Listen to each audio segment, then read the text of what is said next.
Ropes Organization Walcott Foundation Indian Trust Special Coaching to 8th, 9th and 10th Classes Digital Virtual Learning Bangaru Palimani Rugangavar from Pedapunjani by Reddy Pullimandal. Chairman Dhanasekaran. Director Drive Sri Lata.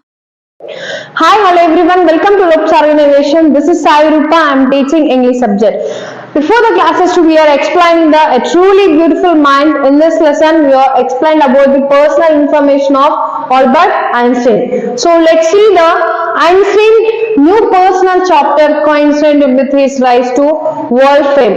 In 1950, he had published his general theory of relativity, which provided a new interpretation of gravity. An eclipse of the sun in 1919 brought proof that it was accurate, and Einstein had correctly calculated in advance the extent to which the light from fixed stars would be deflected through the sun's gravitational field. The newspapers proclaimed his work as a scientific revolution. So ఇక్కడ చూడండి, Einstein new personal chapter coincided with his rise to world fame. ఇక్కడ చూడండి, అతని యొక్క personal chapter నుంచి అతని యొక్క professional chapter కి వచ్చినట్లయితే 1950లో, సో యూ కెన్ సీ అతను 1950లోనే చెప్పాడు ఒక మాట ఏంటంటే, తను పబ్లిష్ చేశాడు ఒక జనరల్ థియరీ ఆఫ్ రిలేటివిటీని. What he have published? General theory of, what is that? General theory of relativity. General theory of రిలేటివిటీని అతను ప్రపోజ్ చేయడం అనేది చేసింది. అంటే which provided a new interpretation of gravity. ఆ యొక్క జనరల్ థియరీ ఆఫ్ రిలేటివిటీలో మనం తీసుకున్నట్లయితే న్యూ ఇంటర్ప్రిటేషన్ ఆఫ్ గ్రావిటీని మనం చూడడం అనేది జరుగుతుంది. అండ్ ఎక్లిప్స్ అంటే సూర్యగ్రహణం తెలుసు కదా, ఇక sun eclipse and moon eclipse అనేవి రెండు ఉన్నాయి. సో సన్ ఎక్లిప్స్ అనేది వస్తుంది అని 1990లో అక్కడ ప్రూఫ్ అయింది. అంటే దట్ ఇట్ వాజ్ అక్యురెంట్. అంటే ఇక్కడ చూడండి, 1950లో అంటే ఎప్పుడో చెప్పాడు అతను. 1950లో ఇంటర్ప్రిటేషన్ ఆఫ్ ఎ గ్రావిటీ గురించి ఎక్స్ప్లెయిన్ చేశాడు. ఆ తర్వాత 1990లో చెప్పాడు. ఏమని చెప్పాడంటే, సన్ ఎక్లిప్స్ అనేది వస్తుంది మన యొక్క ఇక్కడ జరుగుతుంది మన యొక్క ఇండియాలో అనేసి ఏపీలో చెప్పడం అనేది జరిగింది. So it was accurate. Einstein had correctly calculated in advance in the extent. అంటే వరల్డ్ లోనే ఆల్మోస్ట్ గా ప్రపంచంలోనే మనకి సన్ ఎక్లిప్స్ గురించి అసలు తెలియదు, సూర్యగ్రహణం అనేది. సో మనకి ఒక్కొక్క విషయం తెలిసే కొద్దీ ఆల్మోస్ట్ గా ఇక్కడ చూడండి, ఎగ్జాక్ట్ గా light from the fixed stars would be deflected through the sun's gravitational field. అంటే సన్స్ యొక్క గ్రావిటేషన్ ఫీల్డ్ ద్వారా ఆల్మోస్ట్ స్టార్స్ అనేవి, అలాగే సన్ అనేది ఏ విధంగా బ్రైట్నెస్ అనేది మనకి ఇస్తుంది డౌన్ ఆఫ్ ది ఎర్త్ వరకు, ఇలా డిఫరెంట్ టైప్ ఆఫ్ థియరీస్ అనేది ఐన్స్టీన్ ఇక్కడ ఎక్స్ప్లెయిన్ చేయడం అనేది జరిగింది.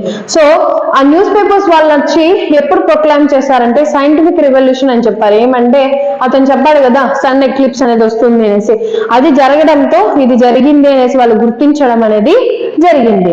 సో నెక్స్ట్ మనం తీసుకున్నట్లయితే చూడండి, when the Nazis came to power, Einstein received the Nobel Prize for Physics in 1921. He was showered with honors and invitations from all over the world and is landed by the press. చూడండి, from the year of 1921, from the year of 1921 the Einstein received the Nobel Prize. ఆ Nobel prize ని దేంట్లో తీసుకున్నాడు అంటే physics లో. So he was showered with honours and invitations from all over the world. అంటే మొత్తం world మొత్తంలో తీసుకున్నట్లయితే అందరికి చాలా హానరబుల్ గా, ఇంకొకటి తనకి చాలా డిఫరెంట్ టైప్ ఆఫ్ ఇన్విటేషన్స్ రావడం అనేది జరిగింది. Is landed by the press. అంటే ఆ ప్రెస్ తో డిఫరెంట్ కైండ్స్ ఆఫ్ క్వశ్చన్స్ కి ఆన్సర్ చేసి అతనికి నోబెల్ ప్రైజ్ అనేది ఎందువల్ల ఇచ్చారు, దేని వల్ల ఇచ్చారు, ప్రతి ఒక్కటి ఇక్కడ ఎక్స్ప్లెయిన్ చేయడం అనేది జరిగింది. So when the Nazis came to power in Germany in 1933, Einstein emigrated to the United States. 5 years later, the discovery of a nuclear fission in Berlin had American physicists in an uproar. Many of them had fled from fascism, just as Einstein had, and now they were afraid the Nazis could build the use an atomic bomb. Listen. So when Nazis came to power in Germany, అంటే Nazis వాళ్ళు వచ్చి జర్మనీలో power ని తీసుకున్నారు. అంటే వాళ్ళ యొక్క power start అయింది ఎప్పుడు 1933లో. So Einstein emigrated to the United States is nothing but అంటే తను ఎక్కడికి వెళ్ళాడు, emigrated is nothing but should move from the United States of America. 5 years later the discovery of a nuclear fusion in, చూడండి తర్వాత 5 years తర్వాత అతను ఏం చేశాడు, న్యూక్లియర్ ఫ్యూజన్ అంటే న్యూక్లియర్ ఫ్యూజన్ లోకి వెళ్ళిపోయాడు.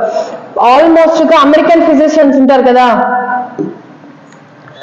ఇతను జర్మనీలో ఉండంగా నాజీస్ అక్కడ పవర్ తీసుకున్నారనేసి ఐన్స్టీన్ ఏం చేశాడు, యునైటెడ్ స్టేట్స్ ఆఫ్ అమెరికా వెళ్ళిపోవడం అనేది జరిగింది. తరువాత 5 years తర్వాత discovery of a nuclear fusion, it's atomic bomb. Nuclear fusion is nothing but atomic bomb.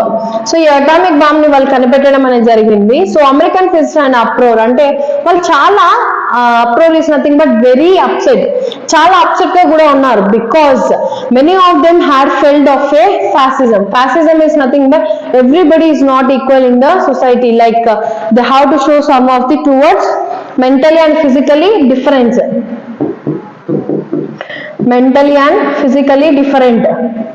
So ఈ విధంగా దీన్ని ఎవరు ఇన్ఫార్మ్ చేశారంటే Einstein and now they were as afraid Nazis could build huge an atomic bomb. ఇక్కడ దీది atomic bomb అనేది జరగకూడదు అనేసి, ఇక్కడ నాజీస్ నుంచి ఎవరైనా ఎలా కాపాడాలనేసి ఐన్స్టీన్ ఏం చేశాడంటే భయపడి అటామిక్ బాంబ్ గురించి అందరికి చెప్పడం అనేది జరిగింది. సో ఈ అటామిక్ బాంబ్ అనేది వేరొక ప్లేస్ లో వేయాలనేసి, యొక్క అమెరికన్స్ అనేది అమెరికా మీద వేయాలనేసి యొక్క జర్మనీ వాళ్ళు అనుకోవడం అనేది జరుగుతూ ఉంది.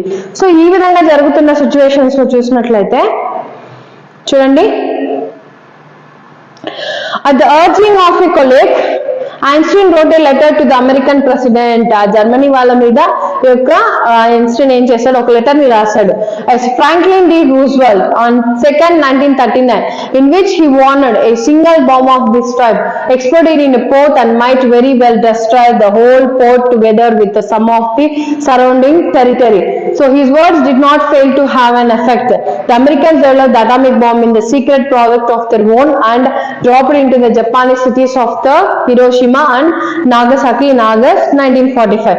ఈ యొక్క అటామిక్ బాంబ్ గురించి ఇతని ఎక్స్ప్లెయిన్ చేస్తే వీళ్ళు ఏం చేశారు, అక్కడ ఉన్న వాళ్ళకి ఒక లెటర్ రాస్తాడు. ఏమనేసి అంటే ఇన్ 1939లో ఇన్ August 2nd 1939లో అతను ఫ్రాంక్లిన్ డి రూజ్వెల్ట్ కి ఒక లెటర్ రాశాడు.